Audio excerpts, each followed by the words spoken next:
Você sabe em que momento profético você se encontra? Saberia me dizer em que momento das profecias você está vendo?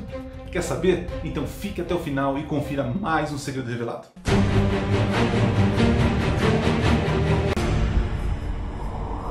Olá, seja bem-vindo a mais um vídeo do canal Minuto Profético. Hoje eu preparei um vídeo com muito carinho, com muita dificuldade, algo novo para mim, fazer um vídeo gravando a tela do computador. Vocês vão ver que interessante. Nesse vídeo eu tento abordar os principais eventos da cronologia dos eventos do tempo do fim. Eu sei que muitos não estarão de acordo, mas aqui vai a minha singela contribuição para os estudantes da profecia. Vamos dar uma olhada no panorama profético. Lembrando, gente, que esse gráfico não é perfeito, tá? Como eu sempre digo, eu não sou o dono da verdade, mas apenas um amante das profecias. Eu fiz com muito carinho esse gráfico. Sei que muitos de vocês não vão concordar, né? Mas se você não concorda, se você discorda, coloca nos comentários. Diga aí o porquê você não concorda, qual é a sua opinião, sugestão, tá ok? E assim juntos a gente cresce na compreensão das profecias bíblicas, tá ok? Então vamos lá, nós temos que colocar aqui então a nossa linha do tempo. Tá aí a linha do tempo. E quando nós vamos começar, esse gráfico aqui tem um início, tá?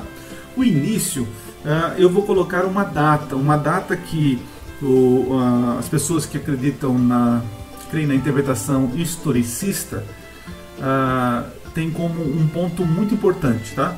Que é o início dos 2.300 dias, ou como diz Daniel 8:14 até 2.300 manhãs, o santuário seria purificado.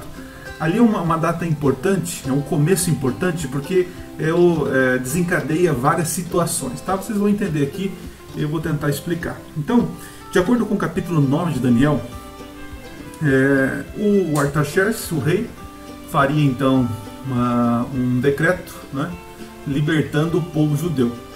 Nós cremos foi no ano 457 que esse decreto ele foi feito para restaurar Jerusalém. E ali você vai encontrar no livro de Esdras, de Neemias, que conta o relato dessa autorização que o rei deu para reconstruir Jerusalém, tá certo? Então vamos começar ali, 457 a.C., ok?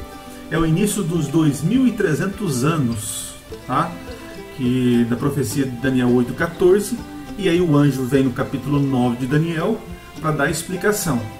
E aí, para explicar, explicar essa profecia dos 2.300 dias, né, que em profecias nós colocamos como anos, o anjo ele vai dividir, ele vai cortar, ele vai separar um pedaço menor desses 2.300 anos. Tá?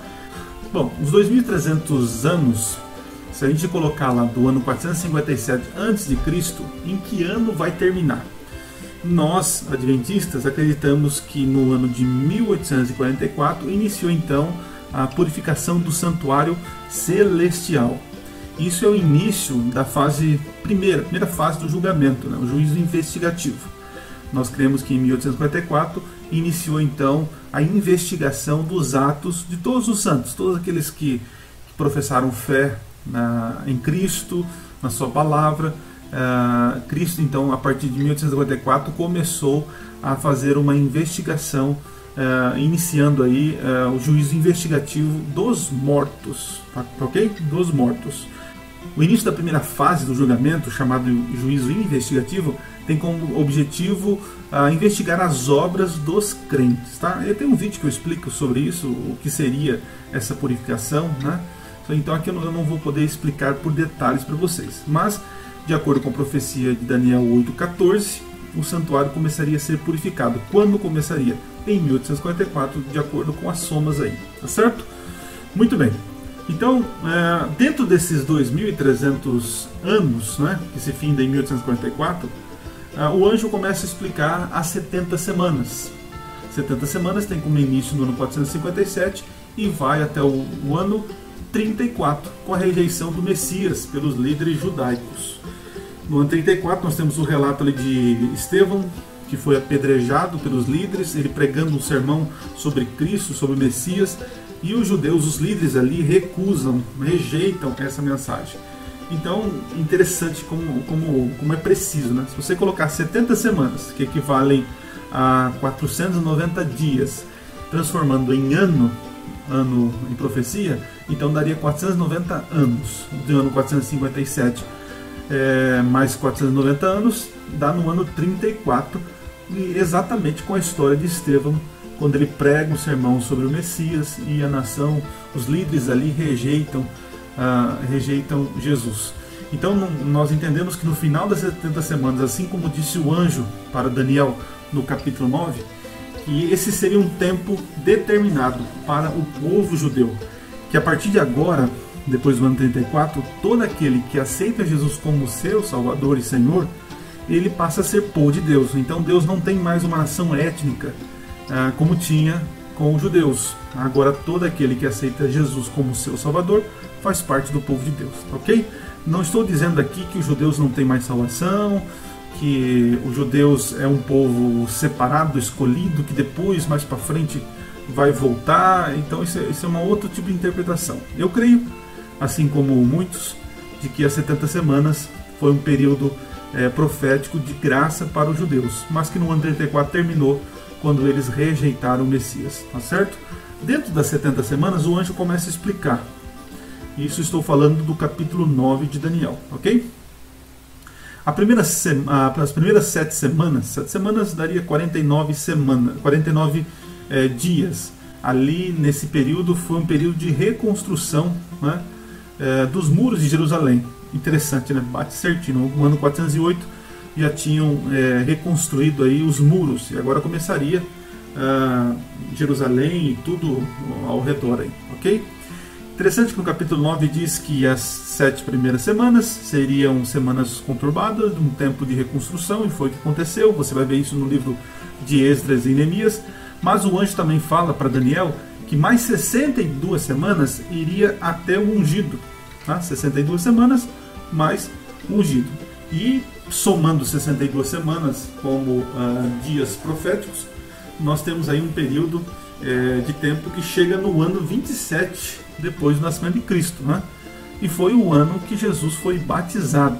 Então nós temos aí 7 semanas mais 62 semanas, temos 69 semanas. Até aqui, vamos dizer assim, das 70 semanas, muitas pessoas estão de acordo. Porém, todavia, entretanto, existe mais uma semana, né, que são 70. 62 mais 7 dá 69, está faltando uma. E de acordo com Daniel capítulo 9, o anjo fala o seguinte, que na última semana ele faria aliança com muitos, né, só que na metade da semana ele seria cortado, o ungido seria cortado. Então, nós podemos levar aí, se nós continuarmos o mesmo raciocínio, a mesma interpretação, nós vemos aí a coerência da Bíblia e a coerência da interpretação historicista. Porque na última semana, 7 dias, 7 anos, na metade da semana, Jesus ele morre, tá certo? Ele morre. Nesse período aqui, deixa eu ir com o mouse aqui, nesse período, vou colocar uma luzinha aqui para ficar mais chique, tá? Vamos colocar uma luzinha aqui para ficar chique. Aí, beleza. Essa última semana aqui, ela não aconteceu. São os dispensacionalistas que acreditam dessa maneira. Essa última semana aqui ocorrerá com Israel lá no futuro. Lá no futuro. As pessoas dizem que é o hiato que acontece aqui, que para com Israel e depois a última semana é para a igreja. E essa última semana é o aparecimento do anticristo, que são 3 anos e meio de bonança, depois 3 anos e meio de perseguição e tortura, aquela coisa toda. Só que isso está mais para Hollywood do que algo bíblico. Se nós começamos uma interpretação de forma coerente, né, com a Bíblia ali, então, é interessante, até ali vai tudo bem, depois as pessoas mudam o conceito. Não, agora vamos interpretar de outra forma, agora tem um hiato aqui, pausa essa última semana agora só será lá para o tempo do fim. Então, gente, eu não vejo coerência com isso. Se você crê nisso, eu respeito, só que confere, veja onde tem isso, quem surgiu com esse tipo de interpretação, quem são as pessoas que falam sobre isso, tá certo? Eu entendo assim, que essa última semana já aconteceu. Essa última semana, o meio dela foi a morte de Jesus, quando o Messias ele foi cortado, assim como diz claramente no capítulo 9 de Daniel, ok? Então, só para a gente resumir aqui, as 70 semanas que o anjo fala, elas já terminaram no ano 34, tá certo? Bom, mas, de acordo com as profecias de Daniel, principalmente agora quando nós vamos para o capítulo 12, esse pedacinho aqui tem mais coisas que acontecem, tá ok? Tem mais coisas que acontecem. Vamos ver, vamos dar sequência aqui no gráfico. Bom, muito bem.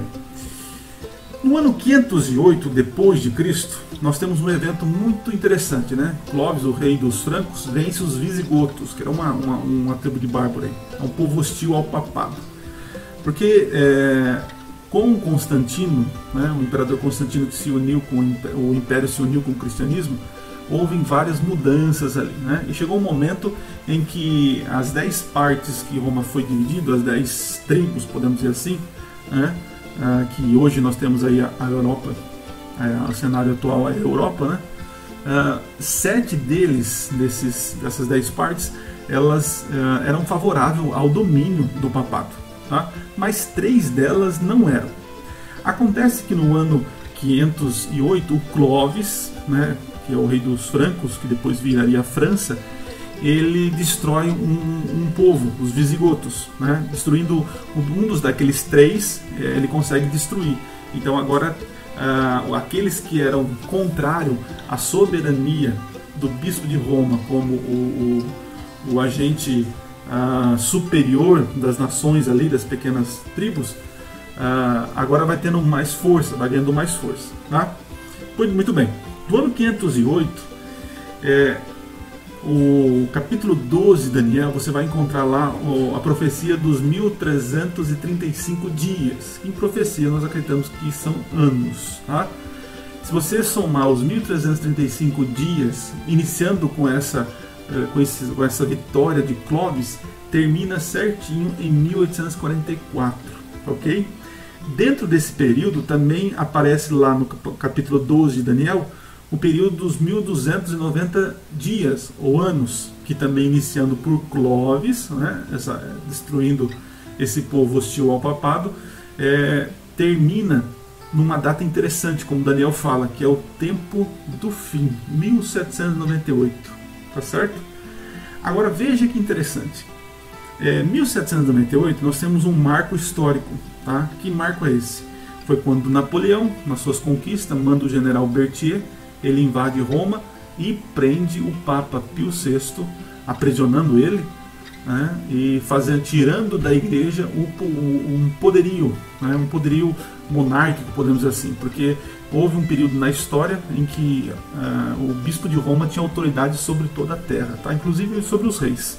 Essa autoridade foi dada pelos próprios franceses, tá? Que lá no 508, quando começou ali os francos querendo que o Papa fosse o rei sobre todas as nações.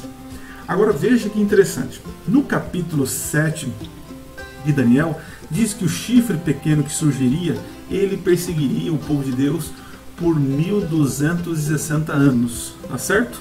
E olha só que interessante, no ano 538, Justiniano derrota os ostrogodos, a última tribo resistente ao papado. Lembra que eu falei que a Roma ela não foi destruída, ela foi dividida em 10 partes. Porém, 3 partes, 3 pedaços ali, 3 tribos eram contra a soberania do bispo de Roma. Mas Justiniano derrota essa última tribo, que era resistente à soberania do Papa, no ano 538. Se você colocar agora os 1260 anos que o poder papal teve como supremacia no mundo, nós vamos chegar na data de 1798, quando os mesmos franceses que deram autoridade para o bispo de Roma são os mesmos que retiram essa autoridade. Nós chegamos aqui no ano 1798, num período de supremacia papal, que começou do ano 538 e termina no ano 1798. Gente, é muito detalhe, mas deixa eu colocar aqui e fazer aqui. Beleza. Então vamos lá, gente. Então, os 1260 anos, 60 dias, os 3 anos e meio, que é descrito lá em Daniel 7, 25, essa supremacia do chifre pequeno, que houve uma grande perseguição, né, contra os fiéis, né? A igreja, infelizmente, nesse período aqui, ela perseguiu o povo de Deus, tá? Então vejam, alguns podem estar falando assim, você está pegando eventos históricos no tempo e tentando encaixar as profecias. Não. Primeiro nós vimos aqui os 2.300 anos, depois nós vimos aqui as 70 semanas, o que aconteceu, tudo de acordo com os eventos. Continuando interpretando o livro de Daniel, nós temos outros períodos que aparecem, os 1.335 dias, Então eu disse que quando começa, foi quando Clovis ele vence uma das tribos hostis ao papado. Os 1.290 anos também, que está descrito em Daniel, ele vai até o início do tempo do fim. E nós temos aqui a supremacia papal dos 1.260 anos, ou tempos e metade de um tempo, que aparece em Daniel, ok? Então eu estou dizendo que os 1.260 anos começam quando Justiniano derrota os ostrogodos, que é a última tribo resistente ao papado.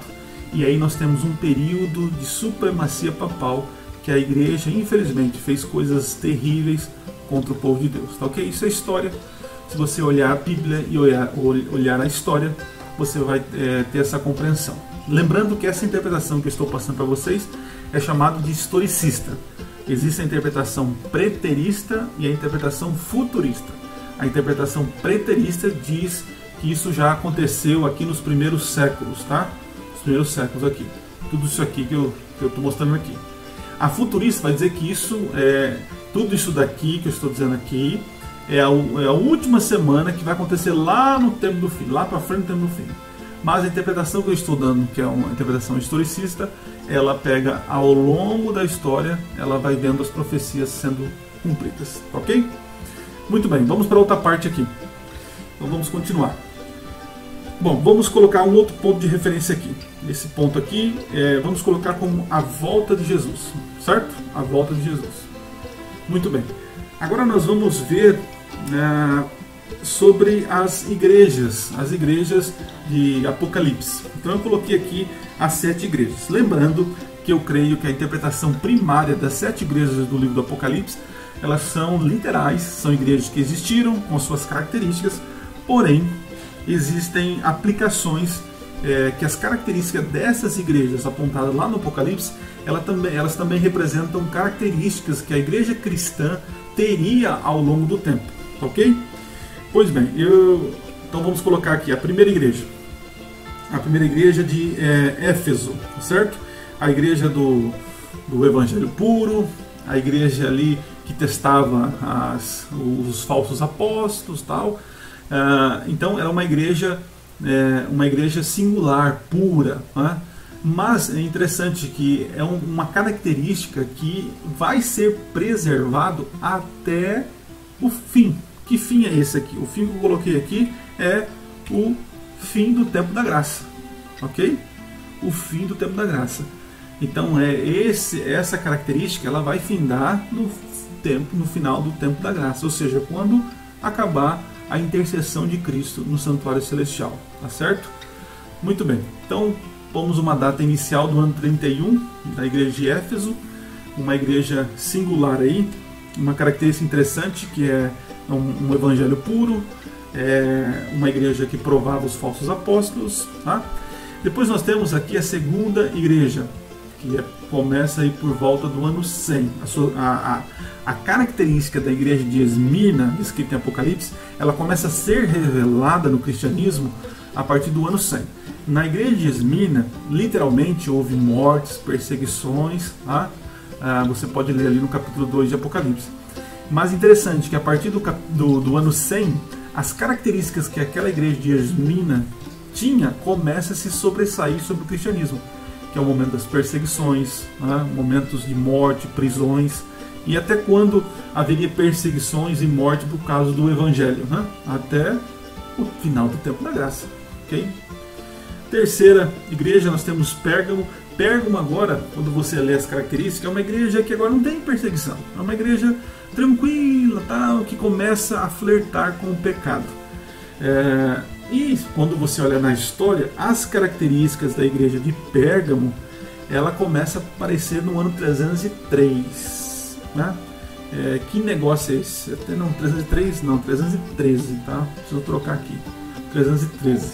Porque quando é feito o Edito de Milão, onde De acordo com Infopédia, o Edito de Milão, promulgado a 13 de junho de 313 pelo imperador Constantino, assegurou a tolerância e liberdade de culto para com os cristãos, alargada a todo o território do Império Romano. Não era para acontecer isso, mas meu celular acabou dizendo o que eu precisava falar. Deixa eu desligar esse negócio aqui para você poder. Cadê onde desligar? Desliguei aqui, beleza. Bom, 313, tá? Eu coloquei 303 aí, 313, como disse o meu celular aqui, o Edito de Milão, ele faz com que a perseguição acabe, né? E é nesse momento que a igreja começa a flertar com as coisas do mundo, tá certo? Muito bem, vamos lá. Aí depois vem a igreja de Tiatira. Eu coloquei uma data inicial aqui, gente, eu não quero cravar, mas é mais ou menos, tá? Assim como as outras igrejas, elas têm um início, mas o final, claro, a sua característica, ela termina no tempo da graça, quando todo mundo fez sua decisão e Cristo já fez, já tinha que ser feito, já intercedeu por todos. É o momento que ele se levanta do santuário e cumpre isso que diz em Apocalipse, né? Que o santo continue na sua santidade, na sua justiça, e o imundo continua imundo. É o momento que termina a intercessão de Cristo no santuário. Tiatira já é uma igreja que já está corrompida, né? É uma igreja que já está totalmente mudada, né? Os conceitos que tinha lá na igreja de Éfeso, nas características de Éfeso de pureza, já que em Tiatira a gente não encontra isso, ok? Já é uma igreja corrompida, tá? É um período aí que nós explicamos aqui embaixo, tá certo? É um período onde que a igreja já começa a fazer alianças com o mundo para poder ter o poder aí, tá certo?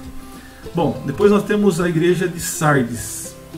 A igreja de Sardes, ela significa os que sobraram, os restos, né? Em 1517 começa a reforma protestante. Sardes ele é uma igreja onde as pessoas que estavam ali vivendo naquela cidade era uma igreja totalmente tomada pelo erro, pelo engano, mas que alguns poucos, né, eram fiéis à palavra. E essas características elas são encontradas nesse período, quando existe um império religioso com erros doutrinários, verdades de Deus que foram lançadas por terra, e agora em 1517 começa a reforma protestante, ok? Então perceba, estou dizendo o seguinte, que as 7 igrejas, elas são interpretadas literalmente, são pessoas que viveram com suas características. Porém, as suas características, elas são demonstradas na história da igreja cristã ao longo da história, ok? Então o que eu estou mostrando para vocês aqui é uma interpretação historicista, tá? Depois de Sardes nós temos Filadélfia. Então é um período onde começam as grandes missões, começa a se levantar editoras, sociedades bíblicas, assim como é descrito a igreja de Filadélfia como uma igreja sem repreensão, uma igreja que prega o evangelho, uma igreja diferenciada. Essa característica ela volta a acontecer. É interessante, nesses meados aqui que eu coloquei, 1755 a 1798, mais ou menos o início que começa tudo isso, tá? É o início que a igreja, lembra aqui embaixo, aqui, o poder papal, ele é tirado. Então agora começa-se um grande crescimento na pregação do evangelho, tá? Pessoas começam a estudar as profecias, começam a estudar o livro de Daniel, o livro de Apocalipse, assim como no Apocalipse é uma igreja que só recebe elogio. Esse é um período na história onde o cristianismo ele está aberto às verdades que foram escondidas pela igreja ao longo do tempo, tá bom? E nós temos agora a última igreja, que é uma igreja morna, né, conhecida por todos, a igreja de Laodiceia.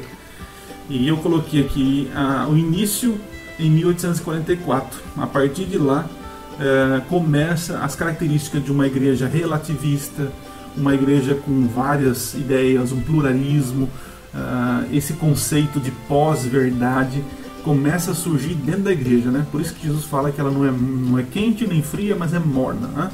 É uma igreja relativista. E essas características, em 1844, começam a brotar mais nos cristãos. Então eu coloquei aqui o início, no ano 31, vai até o final da pregação do Evangelho, né, do tempo da graça. Enquanto o evangelho está sendo pregado, as pessoas possuem essas características aqui, tá certo? Possuem essas características. Muito bem. Agora vamos para um outro bloco do tempo do fim, podemos dizer assim, os selos, os 7 selos. Bom, vamos lá. Então nós temos o primeiro selo.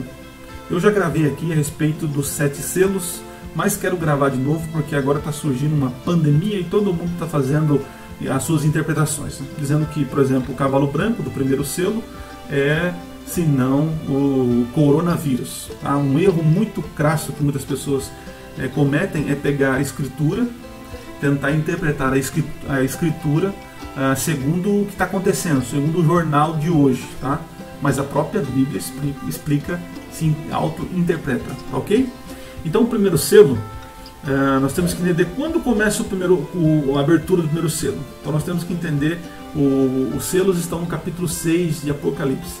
Mas para você entender o capítulo 6, que são os selos, você precisa entender o 4 e o 5 do livro. Tá? Depois eu vou fazer um resumo melhor aqui sobre os selos. Tá? Mas eu creio que o primeiro selo, os selos, eles têm uma referência, está ligado ao Evangelho. Vou explicar. As 7 igrejas estão ligadas ao pregador, aos pregadores, a característica dos crentes, tá, ok? Ao longo da história. Os selos, na minha visão e também de outros, tá? Não estou sozinho nessa visão, não sou herege por estar sozinho, tem outras pessoas aí. Eu creio que os selos, eles estão ligados ao Evangelho. Assim como as igrejas estão ligadas à característica do crente, os selos estão ligados ao Evangelho, tá certo? Porque o livro que Jesus pega na mão é o livro da aliança, porque todo rei que era entronizado, ele recebia uma cópia da lei, que era o livro da aliança, né, com suas bênçãos e maldição. Então todo aquele que aceita a aliança de Deus, faz uma aliança com Deus, ele então cumpre o papel dele para receber as bênçãos. Se ele não cumprir, tem as maldições. Então vamos lá, o primeiro selo, eu creio que foi aberto, claro, depois da morte e ressurreição de Jesus, tá? Ele foi aberto. E esse primeiro selo representa a pregação do Evangelho. Tá? Pregação do Evangelho. Mas também possui características dos pregadores. Tá? Daqui, ó, da igreja de Éfeso. Tá? Que se estende do ano 31 e vai até onde? Até o tempo do fim da graça. Ok? Então o Evangelho, ele sai vencedor para vencer. Alguns falam aí que é o anticristo, coronavírus, mas eu vou gravar um vídeo depois só sobre isso. Ok? Mas eu só estou apresentando agora de forma panorâmica, como se fosse uma vista do alto aqui para você entender o tempo profético, ok? Primeiro selo iniciando no ano 31. Depois nós temos o segundo selo. O segundo selo eu entendo como a rejeição do Evangelho. Depois eu vou explicar por quê. Se você quiser, eu já te falo no outro vídeo que eu gravei já há um tempo atrás. Mas o Evangelho sai vencedor, conquistando, mas as pessoas que rejeitam, assim como diz lá em Mateus 24, pessoas seriam odiadas, perseguidas e mortas, ok? Então, interessante que isso também é um paralelo com a igreja de Esmirna, que também era perseguida, que dá início no ano 100, certo? Terceiro selo. Aqui o terceiro selo, que é o cavalo preto, né? Aqui já está mostrando uma fome, tá? Tem pessoas que levam literalmente esses cavalos, que eles são literais, tá certo? E eu não creio dessa maneira, tá? Então o terceiro selo, ele entraria aqui como fome espiritual, tá? E quando você está passando fome espiritual, o que acontece depois? Vem um cavalo amarelo, que muitas pessoas aí nos vídeos falaram, não é cavalo amarelo, é verde, não sei o que. Gente, eu falo amarelo porque é o que está na Bíblia aqui. Claro que se for traduzir ao pé da letra, não seria amarelo, né? Seria chloros, que é meio esverdeado ou amarelado. É um verde amarelado ou um amarelado esverdeado, ok? Para ser mais exato para vocês. Então aqui é onde inicia as mortes mesmo. Mortes por rejeição do Evangelho, tá certo? E o quinto selo? O quinto selo fala de julgamento, né? Até quando o Senhor nos julga, tal. Esse quinto selo, interessante aqui, ele surge num momento específico da história das pessoas que estão pregando o Evangelho, né? Pregando o Evangelho, pessoas que querem, né, já receber o seu galardão e tal, e eles pedem uma vindicação para Deus tal. E isso aqui está ligado, né, para aqueles que aceitaram o Evangelho. É um juízo, é um julgamento para quem aceitou o Evangelho. Tá? Vocês vão entender depois o que eu estou falando. Esse é o quinto selo. Tá? Pois bem, o sexto selo, se você ler claramente no capítulo 6 de Apocalipse, é a volta de Jesus. E interessante que ali existem alguns eventos que acontecem ali no sexto selo. Diz o escurecimento do sol, a queda das estrelas, tal, né? Só que depois fala bem sério lá, fala sobre a volta de Jesus, Jesus voltando e as pessoas se escondendo da ira do Cordeiro e daquele que está sentado no trono. Então o sexto selo, olha só, ele ultrapassa o tempo da graça e ele vai até a volta de Jesus. Entende? Estão vendo aqui a diferença? Então, enquanto os outros selos terminam aqui no tempo da graça, no momento em que Jesus termina a intercessão no céu, nós chegamos agora ao sexto selo, ele vai até a volta de Jesus. E agora nós temos o tão contraditório, o sétimo selo. O sétimo selo, ele vai depois da volta de Jesus, né? No capítulo 8, verso 1, diz que houve silêncio no céu.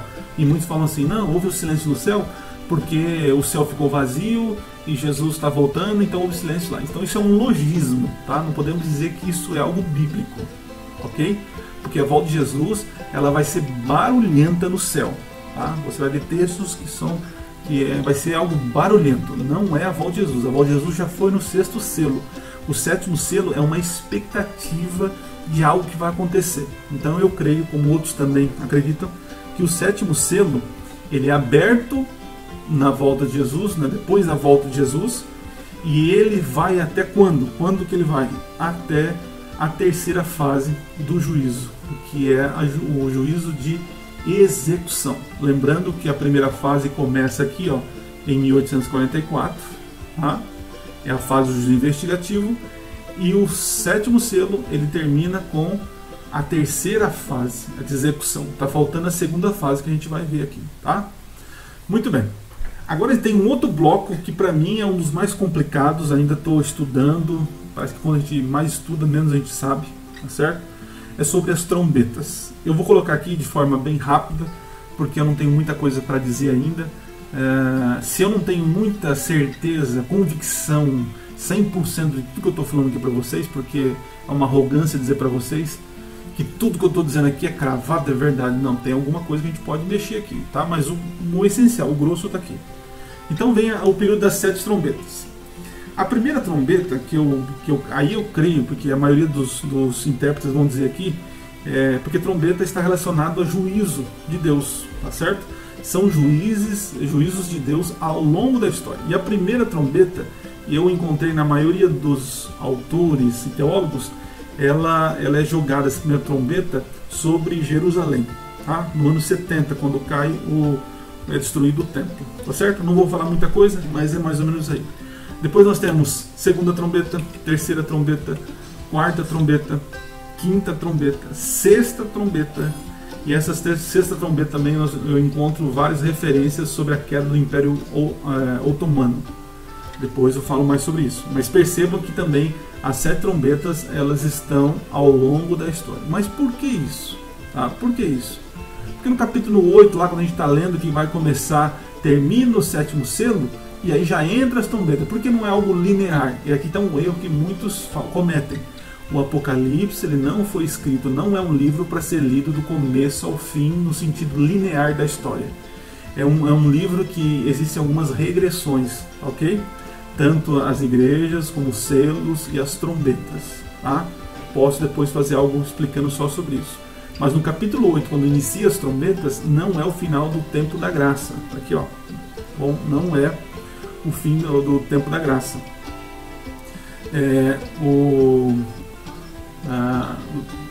Ok, não é o final do tempo da graça, porque o que começa depois do tempo da graça, do final do tempo da graça, é as pragas, são as pragas, ok?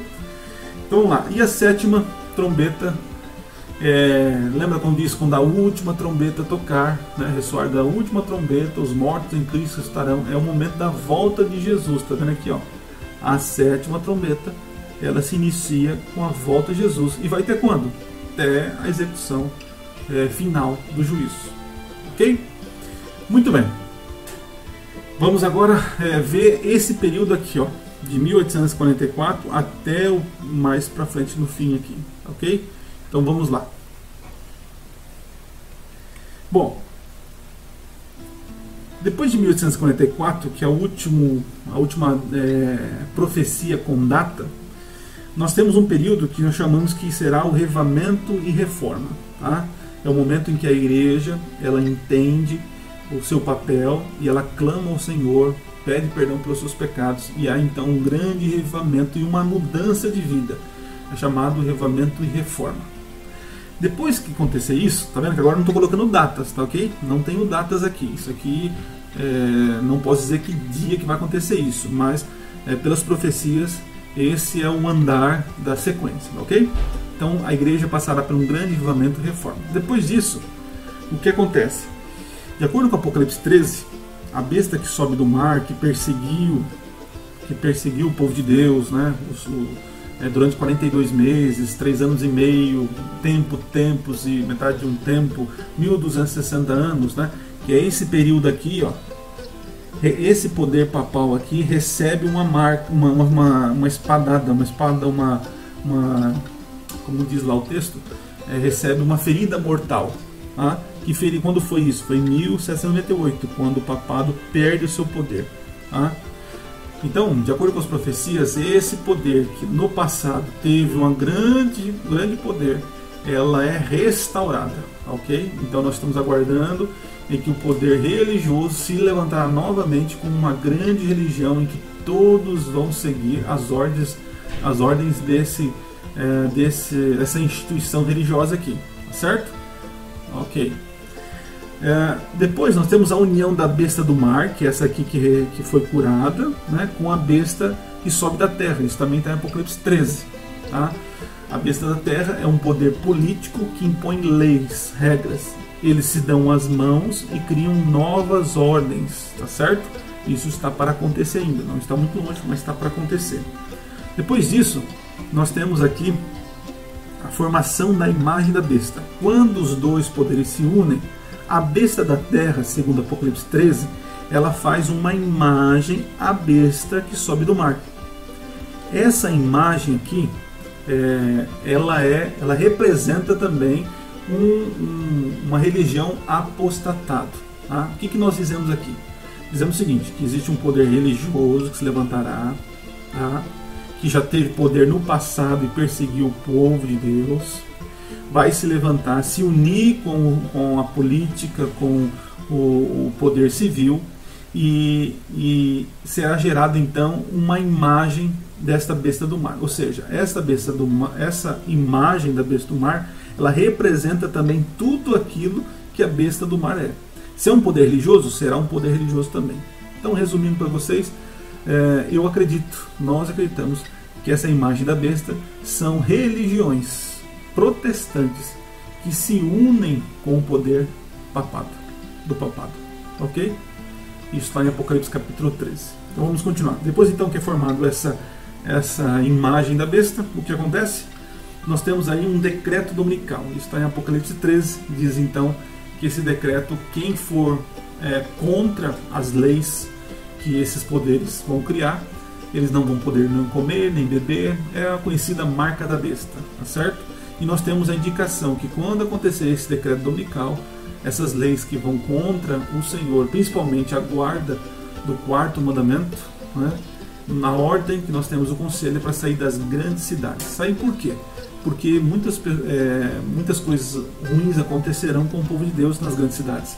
Então o conselho é para se retirar das grandes cidades. Ok? O que mais que nós temos?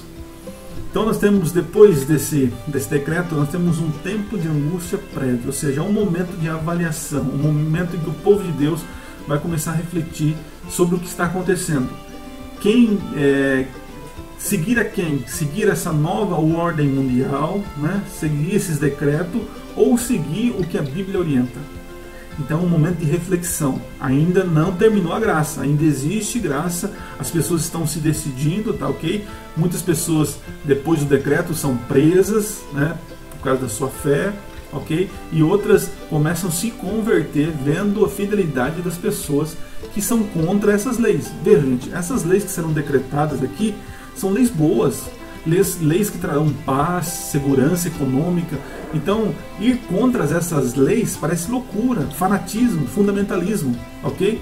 Mas muitas pessoas que estão firmes no Senhor vão acabar acatando essas leis, e muitos que estão lá fora vão ver que essas leis não são leis divinas, são leis humanas, que estão indo contra a sua palavra. Então passaremos por um tempo de angústia aqui, de reflexão, tá certo? Depois disso, o que acontece? Temos agora o derramamento da chuva serôdia, né? Isso é uma figura de linguagem usada pela Bíblia para referir sobre o derramamento do Espírito Santo. Assim como no ano, lá atrás, no ano quando Jesus ressuscitou, e ele então recebe toda a autoridade sobre a terra e o céu, e sopra sobre a sua igreja o Espírito Santo, nós chamamos desse momento de chuva temporã, tá? Que é uma referência à chuva que acontecia para preparar a terra para a colheita, tá? Chuva temporã. No tempo do fim, a chuva virá também. Será a chuva serôdia, que prepara os frutos para a colheita. Então o povo que se decidiu ficar ao lado do Senhor receberá um poder especial, sobrenatural, para pregar o Evangelho. Assim como os apóstolos lá no passado receberam para pregar o Evangelho, nós aqui no futuro também receberemos essa chuva, esse poder especial aqui, ok? Pois bem, vamos lá. Depois nós temos um período de alto clamor, que é o que eu falei, com o poder especial, o povo então vai clamar ao Senhor, vai pregar o Evangelho em alta voz para as pessoas se decidirem. Lembrando que o tempo da graça, o final está aqui, ó. Então é um período curto que as pessoas precisam decidir. Enquanto o Evangelho está sendo pregado, pessoas estão sendo mortas, perseguidas, uns vão sendo presos, mortos, outras pessoas vão deixando o caminho do Senhor, outros vão aceitando. É um momento aqui especial do tempo do fim, tá?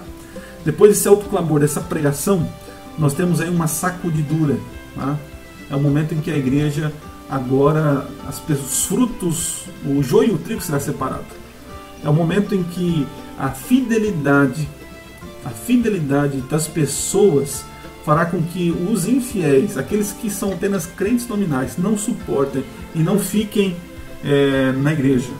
Okay? Não fique firme ao Senhor. Essa sacudidura vai fazer com que o joio seja separado do trigo. Tá bom? É um momento de sacudidura. Depois nós temos o início do juízo investigativo dos vivos. Lembra que começou dos mortos aqui em 1844?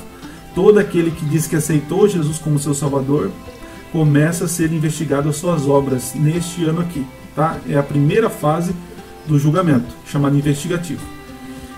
A segunda fase,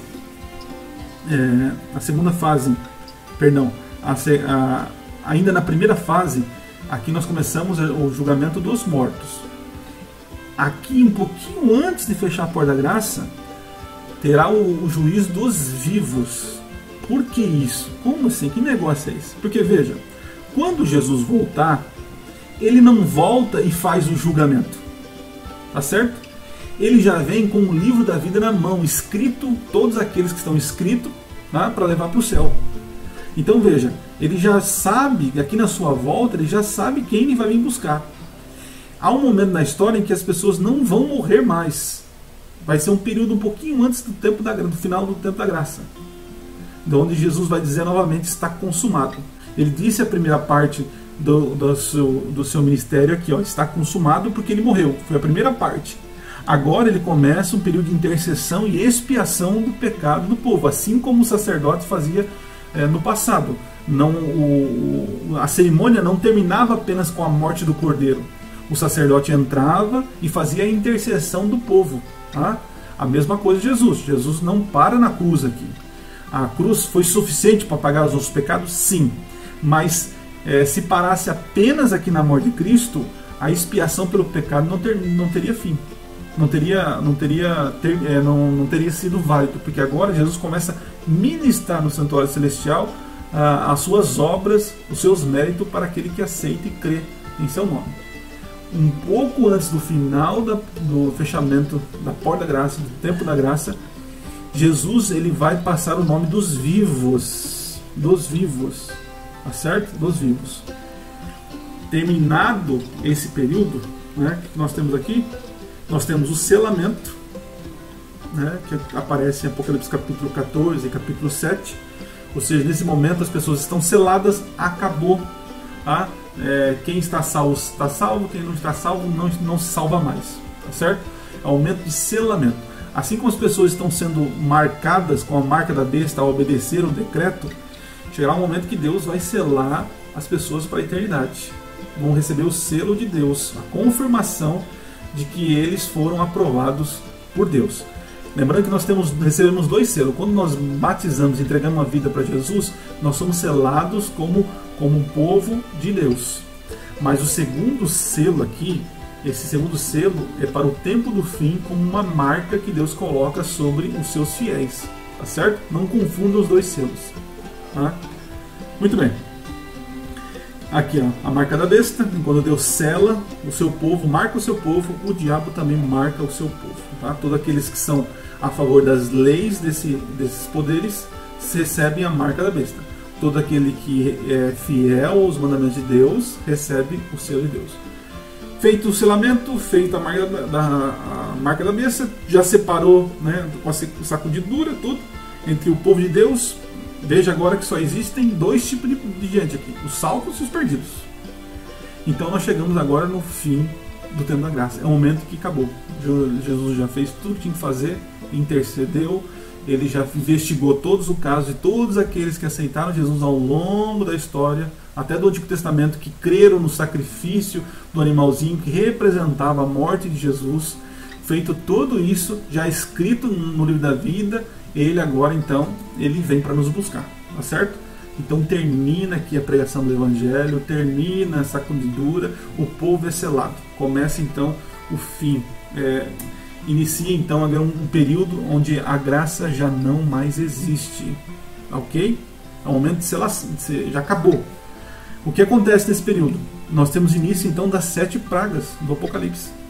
Começa a ser derramada as 7 pragas do Apocalipse, tá? Sem misericórdia. Assim como as trombetas, elas são juízos de Deus ao longo da história, você pega lá a partir do capítulo 8, você vai perceber que são juízos com misericórdia. Já que as 7 pragas são juízes de Deus sem misericórdia, ok? Então, depois do final do tempo da graça, começam então as pragas caírem sobre os ímpios, não sobre o povo de Deus, mas sobre todo aquele que recebeu a marca da besta, tá certo? Muito bem, então nós temos agora um tempo de angústia de Jacó. Que tempo é esse? Lembra desse período aqui de tempo de angústia prévio? Muitos aqui que foram selados por Deus também passarão por essa angústia aqui. Será que estou salvo? Será que eu confessei todos os meus pecados? Será que tem alguma coisa em mim que precisa ser mudado? Chegar um momento de reflexão intensa, né? Só que nesse momento de angústia aqui, Deus há de refrigerar, Deus há de cuidar dos seus, ok? Continuando. Então depois, quando inicia aqui o início das pragas, veja que são acontecimentos bem intercalados, tá? Eu coloquei mais ou menos na sequência, mas são bem próximos, né? Porque quando inicia as 7 pragas, lembra no Apocalipse que tem os 4 anjos que seguram os ventos, né? Vento significa guerras, destruições. Esses 4 anjos aqui dão as 7 taças para esses anjos derramarem sobre a terra. Então nesse período depois do fim da graça, então começamos aí as destruições sobre a terra. Deus mandando juízo para matar os pecadores, para mostrar o seu poder, ok? O que mais que nós temos aqui? E nesse período, esses poderes que se uniram começam a receber as pragas. Eles pensam o seguinte: o povo, esse outro povo que não recebeu a marca deles, que não obedeceram o sistema, né? Esse povo está fazendo com que a gente sofra. Então agora é feito um decreto de morte para perseguir aqueles que não estão aliados, porque eles entendem que Deus está castigando o planeta por causa desse pequeno povo que não se alinhou à nova ordem mundial, ok? É chamado decreto de morte. Nesse período então nós somos convidados a sair das pequenas cidades. Está vendo aqui? Muitos têm falado sobre abandonar as cidades e viver no campo. Gente, isso é bom. Quem pode viver mais isolado é algo interessante. Mas entenda o seguinte: Deus nunca pediu para você se isolar do mundo. Então, se você puder viver no campo, mas continuar as suas atividades, a pregação, a comunhão com os irmãos, nas cidades, permaneça, tá ok? Quando que Deus fala assim, não, agora saiam das grandes sinais? É no decreto dominical aqui. E quando Deus vai falar assim, sai de todas as cidades, se escondam, é no decreto de morte. Mas lembrando, gente, que quando a graça termina, aqui é interessante, né? O povo de Deus não é mais morto. O povo de Deus que está selado não é mais morto. As pessoas não matarão, não morrerão mais. Ok? Esses estão selados agora, vão ficar vivos, serão transladados para o céu. Nós vamos ver na volta de Jesus. Não haverá morte mais de santos nesse período aqui, ó, depois do selamento. Ok? Então vamos aqui, ó. Terminou a graça, decreto de morte. O que mais que acontece? A sexta praga destrói Babilônia espiritual. Essa união aqui, tá grande e forte aqui.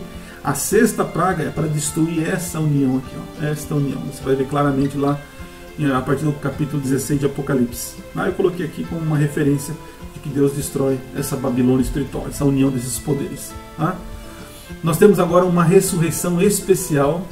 Essa ressurreição especial, vou falar em outro momento, tá ok?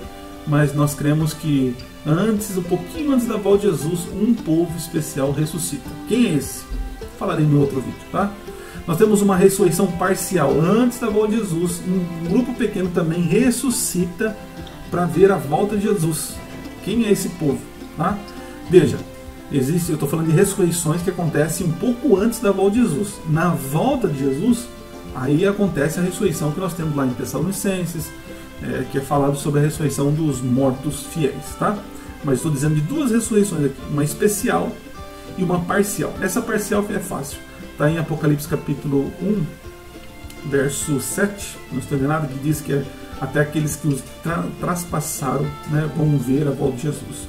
Então todos aqueles que participaram da morte de Jesus, diretamente ou indiretamente ali, vão ressuscitar para poder ver a glória de Jesus, né? Jesus em poder e grande glória. Você vai ver isso também em Mateus capítulo 26, verso 64. Depois você dá uma lida lá. Depois das ressurreições parciais, o que nós temos então? É a sétima praga. O que é a sétima praga? É a volta de Jesus. Tá? Por que praga? Porque quando Jesus volta, de acordo com o Tessalonicenses, diz que os ímpios serão mortos. Tá? Todos os ímpios serão mortos, não vão suportar ver a volta de Jesus. Assim como nós temos no selo aqui. Lembrando o selo? O sexto selo, que diz que os ímpios falam assim, cai sobre nós rochas, rochedos, para a gente se esconder daí do Cordeiro e daquele que está sentado no trono.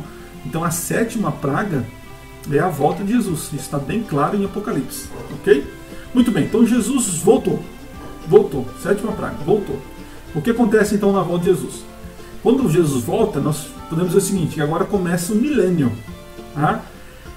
A primeira fase do juízo investigativo,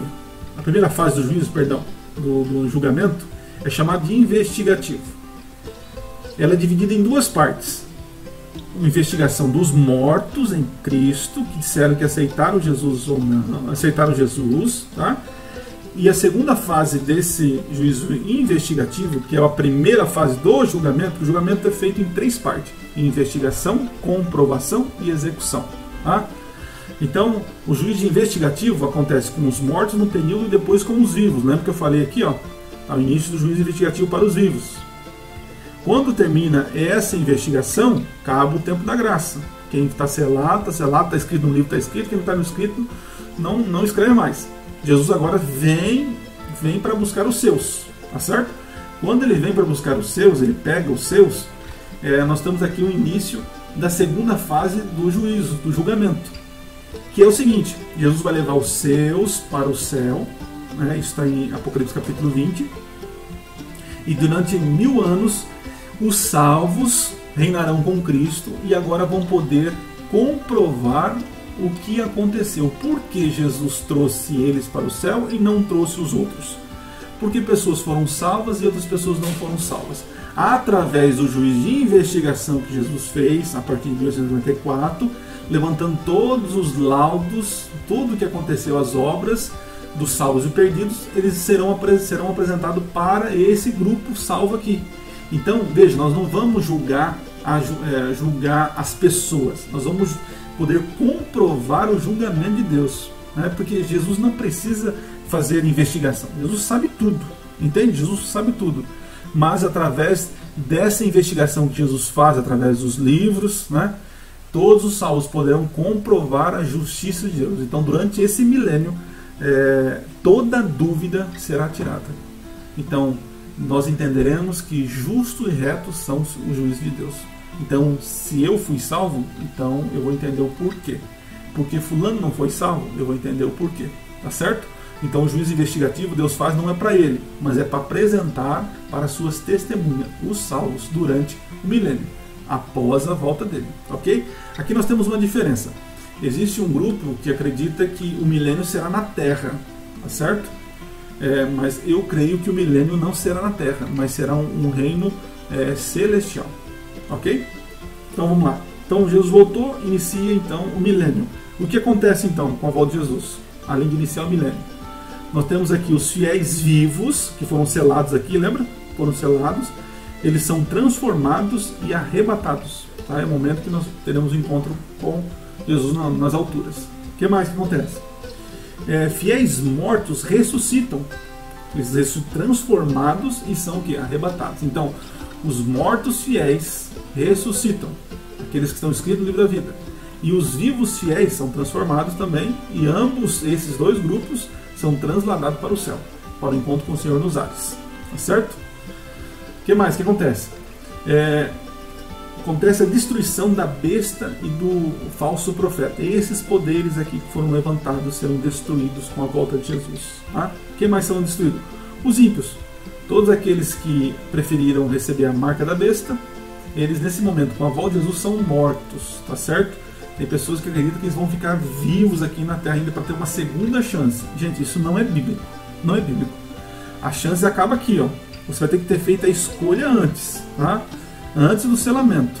Fez a escolha, você é selado para a eternidade. Que escolha você vai fazer? Seguir os mandamentos de Deus ou seguir a nova ordem mundial? Ok? Então os ímpios, os vivos são mortos com a volta de Jesus. Isso está claro em Tessalonicenses. Ok? Vamos lá. Satanás é aprisionado. Veja que Satanás é um ente espiritual, ele não é preso por correntes, mas nós acreditamos que nesse momento, com os ímpios mortos, os santos no céu, Satanás fica sozinho nessa terra durante 1000 anos, refletindo no que ele fez. Enquanto os santos estão julgando, comprovando, reinando com Cristo no céu durante esses 1000 anos, esse tempo também faz com que Satanás repense tudo aquilo que fez. Tá certo? Muito bem. Então nós terminamos aí o fim do milênio. Quando terminar os 1000 anos, o que vai acontecer? Tá? Terminou os 1000 anos. Então, de acordo com a Bíblia, a Nova Jerusalém desce do céu. Apocalipse capítulo 21.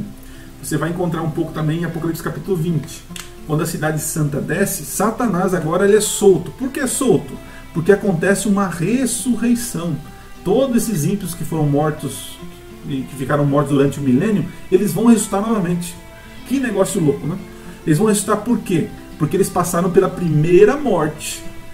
Existe agora a segunda morte, né? A morte eterna, tá certo? Então, os mortos infiéis, eles ressuscitam. Tá? Eles ressuscitam para receber a condenação. Veja, depois que tiraram toda dúvida no céu, as testemunhas que estão aqui, os fiéis, comprovaram a justiça de Deus, agora Deus vai entrar com a sentença, tá? Então, terminou o milênio, a cidade de Nova Jerusalém desce. Satanás ele é solto e ele tenta agora incitar uma grande batalha, né? Satanás incita uma batalha contra os salvos que estão ali. Alguma interpretação diz que estão fora da cidade e outros diz que já estão dentro. Eu creio que estão fora, tá? Mas enfim, nesse momento, quando Satanás levanta uma grande batalha no capítulo 20, né? Quando ele pensa que ele vai fazer alguma coisa, é nessa hora que vem então a terceira fase do juízo, o juízo de execução. E é nesse momento que Deus lança fogo do céu para consumir, matar Satanás e seus anjos e também os mortos que ressuscitaram. E agora eles vão para a segunda morte, que é a morte eterna, a morte que Deus lança eles no fogo e no enxofre, no lago de fogo. Ok? Muito bem, depois, quando feito isso, diz aqui, ó, Satanás e seus anjos, todos os ímpios, são lançados no lago de fogo. Ok? Essa então é a sentença do juízo de execução. 3 fases do juízo, lembra? Primeira é a investigação. A investigação tem 2 partes, dos mortos e dos vivos, certo?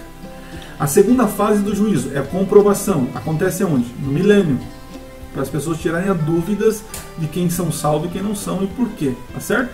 Depois de tirar toda dúvida, agora vem a execução. Os mortos infiéis ressuscitam para receber a sentença, a execução, ok? Isso está no capítulo 20 de Apocalipse, pode ler lá. Muito bem, então destruiu todos os ímpios, o que acontece? Fim do pecado, louvado seja Deus, o mal foi destruído, a morte também foi destruída, acabou o pecado. E agora, com o fim do pecado, o que acontece? Existe uma terra restaurada, novos céus e nova terra. Muito bem, gente. Agora vem a pergunta crucial. Aonde nós estamos nesse panorama? Aonde nós estamos? Aqui já é passado para nós. E aqui? Aonde nós estamos nesse quadro profético aqui? Então, eu vou dar meu pitaco aqui. Eu creio que nós estamos aqui. Nós hoje. Nós estamos perto de um revamento e reforma, onde a igreja vai clamar, vai pedir perdão pelos seus pecados, vai realmente decidir a ser fiel ao Senhor. Tá? Ainda não passamos por esse revivamento aqui. Ó. Eu creio que está próximo. Bom, gente, para não ficar muito comprido o nosso vídeo, isso aqui foi só para você ter uma ideia do que eu acredito sobre o panorama do tempo do fim. E depois vamos fazer por partes esse gráfico aqui para poder explicar melhor para vocês, tá ok? Espero que você tenha entendido. Um forte abraço para você aí e nos vemos no próximo vídeo. E lembre-se, Minuto Profético nunca foi tão fácil estudar profecias. Valeu, gente!